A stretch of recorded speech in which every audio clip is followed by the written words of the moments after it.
ज्योति सिंह को लेकर ऐसी खबरें फैलाई जा रही थी कि ज्योति भोजपुरी इंडस्ट्री ज्वाइन करने वाली हैं।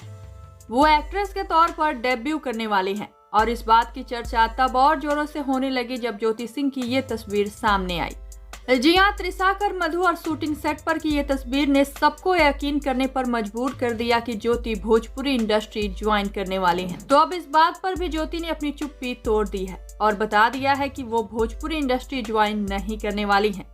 जी हाँ, ज्योति ने कहा कि मैं इंडस्ट्री में कभी नहीं आने वाली और ना ही कभी ज्वाइन करूंगी। मेरी ऐसी कोई चाह नहीं है कि मैं भविष्य में हीरोइन बनूं। मैं शुरू से एक सिंपल लाइफ चाहती थी और मुझे सिंपल लाइफ ही पसंद है। और रही बात रील्स की, तो वो मैं अपने एंटरटेनमेंट के लिए बनाती हूँ। ऐसा नहीं है कि मुझे एक्टिंग करनी है इसलिए ऐसा कर रही हूँ, तो जी नहीं।